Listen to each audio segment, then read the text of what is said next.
a gift from the god of slaughter, a gift from the god who calls the ravens to peck the eyes of dead and dying men, and a gift from the god of heroes. But the sword is so beautiful.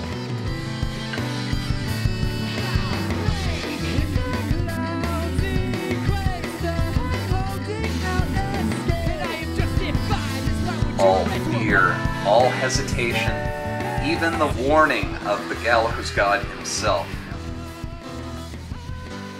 The sword is just too beautiful to pass up.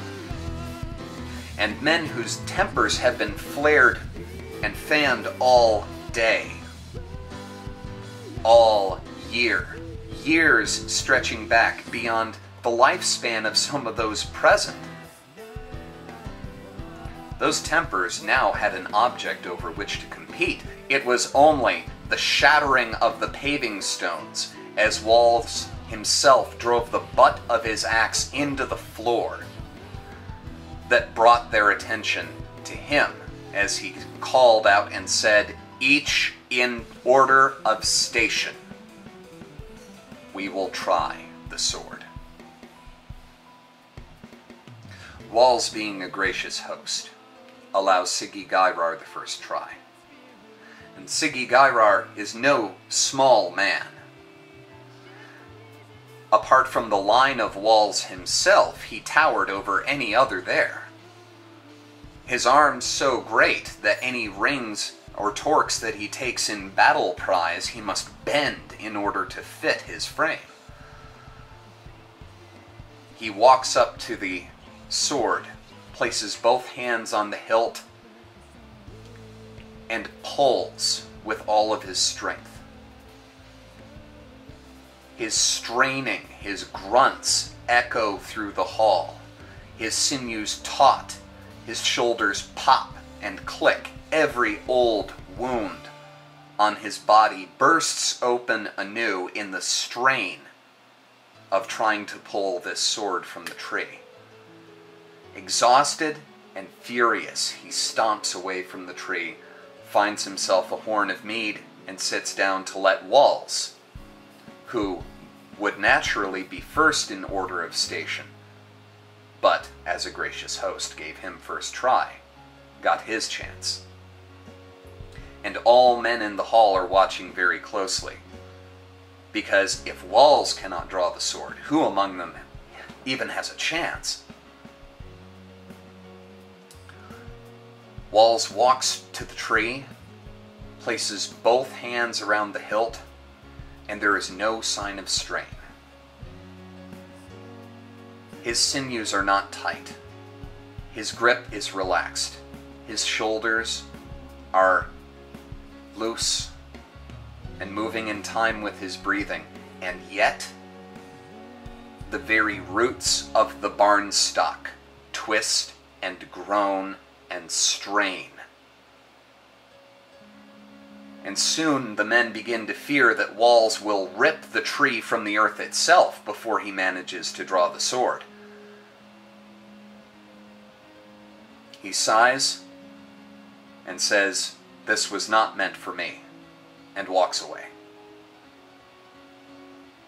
And then the leaders of their war bands take their turn, and to no effect. The greatest of their landsguards take their turn, and to no effect. The sons of Sigi-Gairar and the sons of Walls that are men come and bearing arms take their turn, and to no effect. And finally it falls to the children, those who are not yet of the age of adulthood, those who are not yet of an age to bear arms in battle. And the first of these is Sigmund, who, with a flick of a wrist, draws the sword free of the tree, without so much as the slightest quivering of leaf. He holds it aloft in his hand and watches the firelight play on its surface, like oil on water, twisting and changing, rainbows and auroras and night skies, and fires and death and fear playing on the surface of the blade.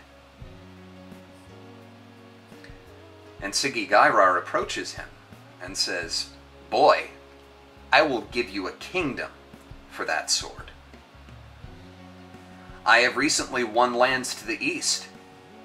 The Huns could not withstand me, and I have taken their men in slavery. I have taken their women as servants. I have taken their lands, and I will give all of these to you for that sword." And Sigmund says, "What could you give me for this sword that I could not take with it? What prize can you offer me that I cannot win for myself?" Walls roars with laughter and says, "Well spoken, son. Let's get you off to the smith to get that sword fitted for a scabbard." And a seed is planted in the resentment of Sigigairar's heart. A seed of hate. He was embarrassed in front of his men. He pulled old scars open to try to draw a sword where walls showed no sign of strain. And worse, it is one of Wall's younger sons that now holds the sword. The feast was set to go for another month, and yet the following morning found the Geats standing outside with their packs in hand, their bridal prizes loaded onto carts and ready to go for their ships, and Sigilind giving only the most token of formalities in allowing her to say farewell to her family. Sigigairar makes his apologies and says, "I am sorry. You have been an excellent host, but my lands demand my attention." And Wall's ever the gracious host ignores the slight, ignores the insult, and says, "A man must do as he must, but a king must do as his land must, and so I understand that you must leave our company." Sigilind, tears in her eyes, goes to her father and bids him farewell, goes to her brothers and bids them farewell, goes to Sigmund, her twin, and holding his ear close to her lips, says, "Stay away. Trust no word, accept no invitation. Do not come to visit me unless you see it said that the hatred in Sigigairar's heart has died, and seen it said by my hand."